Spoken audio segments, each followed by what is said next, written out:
अंबानी और अडानी को सुबह खरीद के शाम को बेच दे, क्या ऐसी भी कोई कंपनी है? एप्पल, गूगल, फेसबुक, इन तीनों कंपनियां पूरे वर्ल्ड को कंट्रोल करती है। क्या कोई ऐसा व्यक्ति है जो इनको भी कंट्रोल करता हो? आपने हमेशा सुना है कुछ लोगों के हाथ में दुनिया का सारा पैसा है, सारी पावर है, वही सब कुछ कंट्रोल करते हैं और तेजी मंदी कुछ भी हो उनका पैसा कभी कम नहीं होगा, वो हमेशा पैसा कमाएंगे। आखिर कौन है वो कुछ लोग? आज बात करेंगे ऐसे ही एक व्यक्ति और ऐसी कंपनी की। व्यक्ति का नाम है लैरी फिंक, कंपनी का नाम है ब्लैक रॉक। ये व्यक्ति संभालता है $9.3 ट्रिलियन। आप पूछोगे राहुल जी ये कितना होता है? सर इंडिया की जीडीपी है 3.2 यानी 140 करोड़ भारतीय 365 दिन 24 घंटे काम करके जितना पैसा कमाते टोटल जीडीपी उसका 3 गुना अकेला व्यक्ति संभालता है। 9.3 ट्रिलियन का 1% 93 बिलियन होता है और इतनी तो भैया अंबानी जी की नेटवर्थ नहीं है अभी। और एक ही आदमी के पास इतना पैसा आया कैसे? ये लैरी फिंक कौन? ये ब्लैक रॉक कौन है? इतना पैसा लाया कहां से? ये पैसा लगाता कहां पे? लैरी फिंक में और धीरूभाई अंबानी में कॉमन क्या है? ये धीरूभाई अंबानी, रतन टाटा, ये लैरी फिंक, ये कुछ लोग इस प्रकार से कैसे अपने बिजनेस का साम्राज्य रचते हैं कि कुछ भी हो इनके बिजनेस कभी डाउन ही नहीं होंगे, सदियों तक टिके रहेंगे। ऐसा क्या राज है? आज इस वीडियो में जान लोगे आप।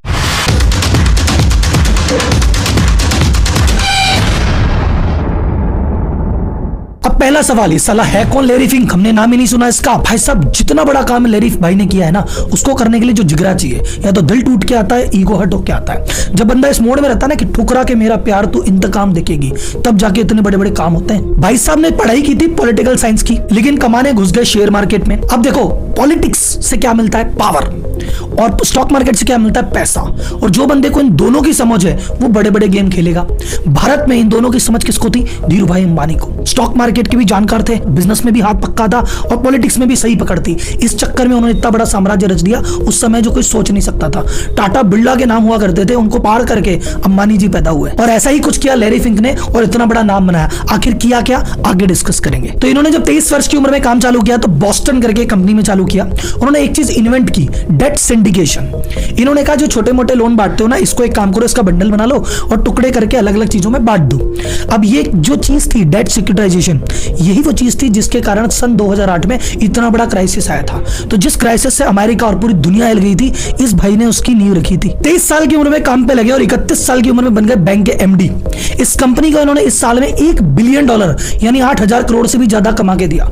आप बोले राहुल जी स्टोरी तो बहुत बढ़िया चल रही है, फिर इसमें दिक्कत कहां है? ईगो हट का है। ईगो यहाँ पे हट हुआ कि भाई साहब कंपनी होती है। इतने सालों में 8,000 करोड़ कमा के दिया, बट ये ओवर कॉन्फिडेंट हो गया, अरे अपने को सब आता है, अपने को सब आता है, थोड़ा ज्यादा रिस्क ले लिया और एक ही क्वार्टर में मात्र 3 महीने में $100 मिलियन यानी लगभग 800 करोड़ का घाटा लगवा दिया। अब भाई साहब ये जो घाटा लगा, इस घाटे के साथ इनकी इज्जत गई।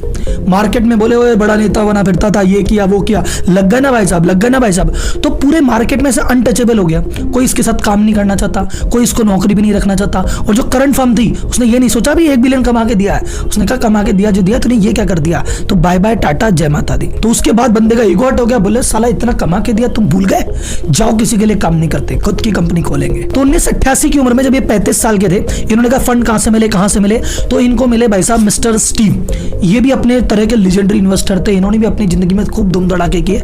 उनको लगा ये बंदा टैलेंटेड है, इसमें दम तो है, इसको मौका देना चाहिए। इनकी कंपनी का नाम था ब्लैक स्टोन। तो इन्होंने कहा कि चलो अपन साथ में पार्टनरशिप कर लेते हैं, मैं $5 मिलियन आपको देता हूं क्रेडिट लाइन और आप काम तो चालू करो। अब इनको काम का एक्सपीरियंस था, चोट खाए व्यक्ति थे, ईगो हट व्यक्ति था, इन्होंने धीरे धीरे काम किया, एक्सपर्ट तो ये चीज थे। एक समय आया, जी जो कंपनी है जनरल इलेक्ट्रिक, उसके सीईओ थे जैक वेल्च। उनके पास बहुत सारी ऐसी एसेट फंस गई थी जो समझ नहीं आ रहा था इसका क्या करे, और फाइनेंशियल एसेट थी। लैरी फिंक को बुलाया, बोले भाई ये एक्सपर्ट है, ये चीजें जानता है, इसी ने इन्वेंट की है। ये गया और उन्होंने जाके जी की वो प्रॉब्लम सॉल्व कर दी। तो वहां से थोड़ा पैसा मिला और जी ने कहा यार हमारे ये वाले मैटर तुम देखा करो। और जब जी ने भरोसा किया, जो कि नंबर 1 कंपनी थी, तो भाई साहब धीरे धीरे सबने भरोसा किया। तो मात्र 5 साल के अंदर इनका जो असेट अंडर मैनेजमेंट है वो हो गया 20 बिलियन और धीरे धीरे कंपनी आगे बढ़ने लगी। अब जो स्टीव भाई साहब थे वो अपने जमाने के खिलाड़ी आदमी थे, वो कहते हैं मेरे हिसाब से चलो। लैरी भाई अपने जमाने का आदमी था, कहता मैं ऐसे चलूं। जब तो 2 कद्दावर आदमी होते ना तो ईगो बढ़ता है। तो इन्होंने कहा भैया एक काम करो, अपन इन्हीं बैटरी अलग हो जाते हैं। तो ये ब्लैक स्टोन ग्रुप से लैरी भाई अलग हो गए और ये शायद स्टीव भाई की जिंदगी की सबसे बड़ी गलती थी। और उन्होंने ब्लैक स्टोन से अलग होकर नई कंपनी बनाई, नाम रखा ब्लैक रॉक। भाई पत्थर तो है ही, काला ही है, तेरा स्टोन मेरा रॉक। अब सबसे बड़ा सवाल कि राहुल जी समझ तो आ गई कि ब्लैक रॉक क्या है, ये करती क्या है और इतना पैसा आया कहां से? पहले तो ये बताओ, 9 ट्रिलियन आया तो आया कैसे? अब मैं बताता हूं आया कैसे। सर जी, पेंशन फंड होते हैं, जैसे भारत सरकार में ऐसा मान लो आपकी पेंशन कट रही है, आपकी 30 साल तक पेंशन कटेगी, मिलेगी तो आपको 31वें साल जाके जब आप रिटायर हो गए। तो ये जो पेंशन कट रही है और सरकार के पास पैसा इकट्ठा हो रहा है, ये पैसे का सरकार क्या करेगी, ये पेंशन फंड का क्या करेगी? ये कहते भैया इसको कहीं ठिकाने लगाओ, इसको कहीं इन्वेस्ट करो, पेंशन देनी है। तो ये पैसा किसके पास है? ब्लैक रॉक कहता दो मैं संभालूं। और ये जैसे भारत का संभाला, ऐसे न जाने कितनी कंट्रीज हैं और कितनों के फंड है।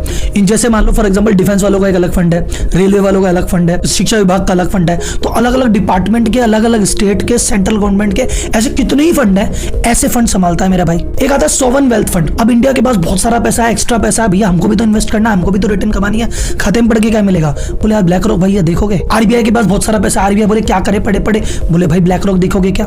तो ऐसे बड़ी बड़ी देश, बड़ी बड़ी कंपनियों के बैंक, बड़े बड़े पेंशन फंड ये लगाते हैं ब्लैक रॉक में पैसा। फॉर्च्यून 500 कंपनीज, बड़े बड़े इंडिविजुअल्स, वॉरेन बफेट कह रहा मैं 90 बिलियन का आदमी हूं, ये 10-20 बिलियन इसको दे देते हैं। जिनको हम पैसा दे रहे हैं वो इसको पैसा दे रहे हैं। अब 9 ट्रिलियन कितना होता है कि वर्ल्ड के 300 बड़े पेंशन फंड का टोटल करो तो 6 ट्रिलियन होता है, और ये अकेला 9 ट्रिलियन है। इस फंड मैनेजमेंट करने वाली टॉप 3 फर्में हैं। एक है आपकी ब्लैक रॉक जिसकी हम बात कर रहे हैं, सेकंड आता है वैनगार्ड, तीसरा आता है स्टेट स्ट्रीट कैपिटल।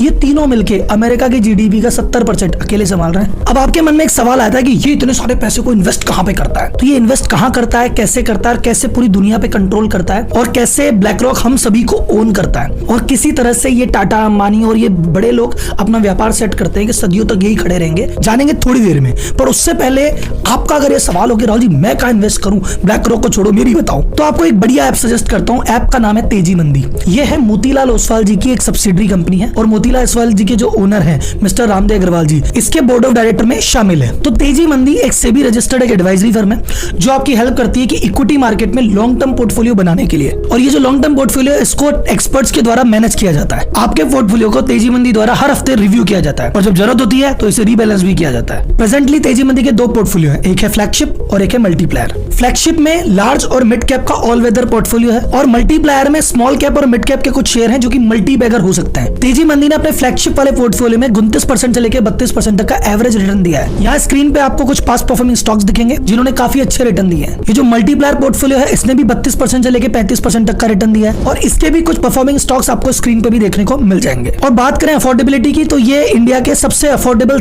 एडवाइजरी में से एक है जिसकी सर्विस मात्र 99 रुपए से चालू होती है। तो एक्सपर्ट्स के साथ इन्वेस्ट करना है तो आज ही तेजी मंदी ऐप डाउनलोड कीजिए, डिस्क्रिप्शन में लिंक दिया गया है। अब बात करते हैं ब्लैक रॉक इतने पैसे के साथ करता क्या है। ब्लैक रॉक इतना इन्वेस्टमेंट करता है कि आप मानो कि वर्ल्ड के टोटल शेयर और टोटल बॉन्ड वैल्यू का 10% अकेला ब्लैक रॉक है। ब्लैक रॉक जितना पैसा संभालता है अमेरिकन जीडीपी का 50% भाई अकेला है। ये वर्ल्ड का लार्जेस्ट शैडो बैंक है, और ये वो कंपनी है जो पूरी दुनिया को कब्जे में रखती है। आप कैसे कह सकते हो पूरे वर्ल्ड को ओन करती है? सर एप्पल इतना बड़ी कंपनी है, अपने सेक्टर की नंबर 1 कंपनी, उसमें 6.5% ब्लैक रॉक रखती है। वेरिजोन में 7.5%, फोर्ड में 7.25%, फेसबुक का 6.5%, वेल्स फार्गो बैंक का 7%, जेपी मॉर्गन का 6.5%, डॉइचे बैंक का 4.8%। कुल मिला के लगभग हर बड़े सेक्टर में, हर बड़े देश में, हर बड़ी इंडस्ट्री में इसका हिस्सा है। अब बात करते हैं पावर ऑफ ब्लैक रॉक की। ब्लैक रॉक ऑलरेडी इतनी पावरफुल कैसे? 2010 में इसको अवार्ड मिला था मोस्ट इन्फ्लुएंशियल फाइनेंशियल इंस्टीट्यूशन है वर्ल्ड का। चाइनीज गवर्नमेंट आपको जानते हो हर जिसको आने अंदर नहीं आने देती, ये पहली ऐसी कंपनी है जिसको चाइनीज गवर्नमेंट ने अलाउ किया, चलो भाई साहब तुम तो आ जाओ इन्वेस्ट कर दो। जितनी भी मेजर इंडस्ट्री है, energy, oil, gas, transport, clear energy, इन सब में इनके शेयर हैं। अक्रॉस यूरोप में जितने भी बड़े देश हैं सबकी बड़ी बड़ी कंपनियों में इनके इन्वेस्टमेंट है। अमेरिका में, एशिया में, किसी भी देश में, किसी भी सेक्टर की सबसे बड़ी कंपनी है उसमें ब्लैक रॉक शेयर लेके बैठ जाती है। ये कितनी पावरफुल है आप इस एग्जांपल से समझो। 2008 में जब क्राइसिस आया था, बड़े बड़े बैंकों की लंका लगी हुई थी, समझ नहीं आ रहा था क्या करें, तो यूएस गवर्नमेंट ने कहा कि भैया तुम टेंशन मत लो, तुम्हें हम बचाएंगे। लेकिन गवर्नमेंट को क्या पता किस बैंक को कितना पैसा देना है, तो उन्होंने कहा भाई साहब किसी एक्सपर्ट को लेके आओ। एक्सपर्ट कौन? Larry Fink. ऐसा नहीं कि 10 जनों को बोला, सिलेक्ट किया, फिर एक बंदा चुना, नहीं, सीधा पहला फोन ब्लैक रॉक भैया इधर आड़ा, लैरी फिंक आइयो, ये संभालो। अब लैरी ने कहा गवर्नमेंट साहब मैं बताता हूँ किसको दे, इसको इतने दो, इसको इतने दो, इसको इतने दो, और ऐसे करके धीरे धीरे अर्थव्यवस्था को उभारा। पर जितनी सभी कंपनियों को इसने फंड किया उन कंपनी में खुद में ये बहुत बड़ा शेयर होल्डर था। और इंटरेस्टिंग, ये 2008 का क्राइसिस लेके भी ये भाई आया था, तो क्राइसिस लाने में भी यही था सुलटाने में भी यही था, और जिसको सुलटा के जिसको उबारा उसका शेयर होल्डर भी यही था। अत्र तत्र सर्वत्र सेम कहानी 2020 में कोरोना के टाइम पे प्ले आउट हुई। कोरोना के टाइम पे ऐसा था, बॉन्ड मार्केट हिल गया था कि भाई साहब इधर तो है ही नहीं, तो बड़ी बड़ी कंपनियों को लगा भैया अब तो लिक्विडिटी आ जाएगी। फिर गवर्नमेंट बचाने आ गई कि अरे हम बैठे, हम टेंशन मत लो। पर गवर्नमेंट बोले किसमें क्या करें, बोले लेरी भैया आप आओ। लेरी भैया ने कहा मैं बचाता हूँ। उन सभी कंपनियों को बचा लिया जिसमें खुद शेयर होल्डर था, सरकारी पैसे से। अब बोले राहुल जी इतना बड़ा आदमी, इतनी बड़ी कंपनी, हम इसको जानते क्यों नहीं है? क्योंकि ये चाहता ही नहीं तो मैं इसको जानूं। देखो एक इंटरेस्टिंग चीज बताता हूँ, नए नए पैसे और पुराने पैसे में फर्क क्या है। नए पैसा वाला आदमी पैसे खर्च करता है कि दुनिया मुझे जाने, पुराना पैसे वाला आदमी पैसे खर्च करता है कि दुनिया में मेरा नाम नहीं आना चाहिए। अब एक लास्ट सवाल जाते जाते, आपने कहा था राहुल जी ये अंबानी टाटा सीन समझाओ। देखो मैंने एक वीडियो बनाई हुई है मेरे चैनल पे, टाटा एम्पायर। मैंने आपको बताया कि टाटा ग्रुप ने हर इंपॉर्टेंट सेक्टर में अपनी कंपनी खड़ी कर दी। पर्पस ये है कि बड़ी बड़ी कंपनियां क्या करती है, हर सेक्टर में ब्रांड बना लेती है, हर सेक्टर में काम कर लेती है। तो जैसे मोटा भाई बोलते हैं कि तुम आज की डेट में कुछ भी लेने जाओ, तुम किराने का सामान लेने जाओगे तो मेरी कंपनी है, तुम दवाई लेने जाओगे तो मेरी कंपनी है, तुम कपड़ा लो, जूता लो, फर्नीचर लो, तुम खिलौने लो, तुम कैंपा कोला पियो, तुमको जो करना है करो, हर जगह मेरी कंपनी है, मैं तो कमाऊंगा। सेम चीज टाटा करता है कि भाई चाय भी दूंगा, नमक भी दूंगा, प्लेन भी उड़ाऊंगा, सॉफ्टवेयर भी बेचूंगा, स्टील भी बेचूंगा, सब काम करूंगा। तो कहीं पे भी ग्रोथ आएगी भाई हमारी कंपनी तो संभाल लेगी। तो ब्लैक रॉक ने भी क्या कर रखा है, यूरोप डूबेगा एशिया में कमा लेंगे, आईटी डूबेगा सीमेंट में कमा लेंगे, हर जगह लेके बैठा है भाई, कर लो तुम क्या करोगे। अभी बड़ी कंपनियां डाउन क्यों नहीं होती? जैसे किसी ने मेरे से पूछा राहुल जी ये सऊदी अरामको इतनी बड़ी कंपनी है, अब तेल खत्म हो जाएगा तो इसकी वैल्यू क्या रहेगी? इसकी वैल्यू फिर भी ज्यादा रहेगी, क्योंकि आज सऊदी अरामको के पास इतना पैसा है। वो क्या कर रही है, वो एप्पल का स्टॉक खरीद के बैठ गई, वो रिलायंस का स्टॉक खरीद के बैठ गई, वो चाइना में 5 कंपनियां खरीद लेगी। तो धीरे धीरे हो सकता है, आज देखो फॉर एग्जाम्पल बहुत सारा पैसा, आज मेरे पास 100 करोड़ रुपए है, पर मेरे 100 करोड़ रुपए धीरे धीरे खत्म होने वाले हैं। तो मैंने 100 करोड़ रुपए कहाँ किया, ऐसी नई कंपनी में इन्वेस्ट कर दिए जो अब उभरेगी।